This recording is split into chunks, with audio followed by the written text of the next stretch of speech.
Samanji Singh Dasi. Thank you very much, Madam Deputy Speaker. Every aspect of this Environment Bill will have an impact not only now, but for decades, if not centuries. So I am pleased to see it return to the House because we cannot afford to wait. Inaction risks our children, grandchildren and future generations' lives, and legislation on targets, plans and policies is essential to turn the tide. Yet sadly, this Conservative government has not shown the ambition needed by pushing back responsibilities on legally binding targets for 2 decades and failing to put in place concrete protections for the environment from trade agreements.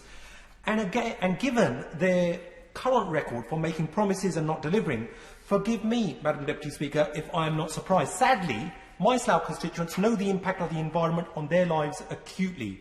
Slough has the second highest death rate from the deadly air pollutant PM2.5.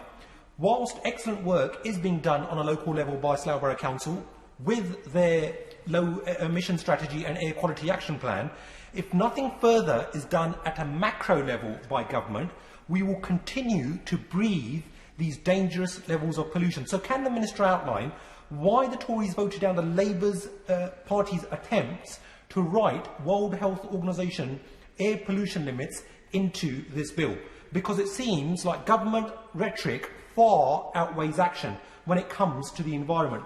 This is epitomised, Madam Deputy Speaker, by the England Trees Action Plan, with targets being missed staggeringly by over 50%. And this has a real impact because, being a densely populated urban area, Slough has the lowest level of tree canopy in Berkshire and is below the national minimum target of 20% tree cover.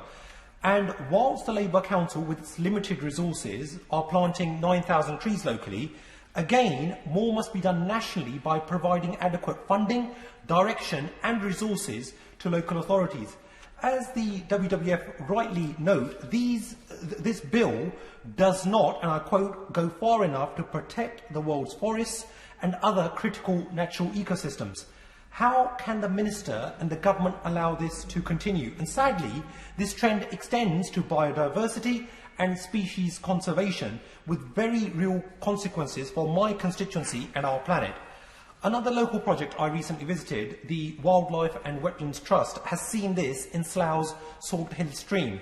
And I quote, "Fish were dying, it was clogged up with old car tyres, carrier bags and household waste. Water quality had deteriorated and its future looked bleak.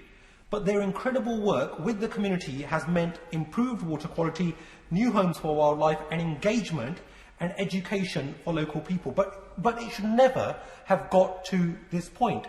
Why is this government so slow on acting to stop the ecological devastation wrought about by continual discharge of untreated sewage, plastics and other effluents into our rivers and oceans? Nationally, over the past 10 years, wildlife in Britain has seen a 44% decline of species, with some charities calling it a lost decade for nature. And again, targets have been woefully missed.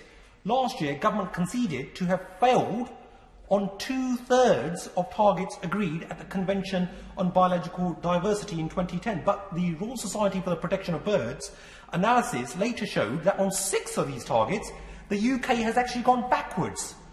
Madam Deputy Speaker, we must set ourselves ambitious targets and ensure accountability so that they are achieved. This is not the time for complacency, and we should be under no illusion. Warm words will not tackle the pressing environmental and climate crises that we as a society are facing. Thank you. Madam Deputy Speaker.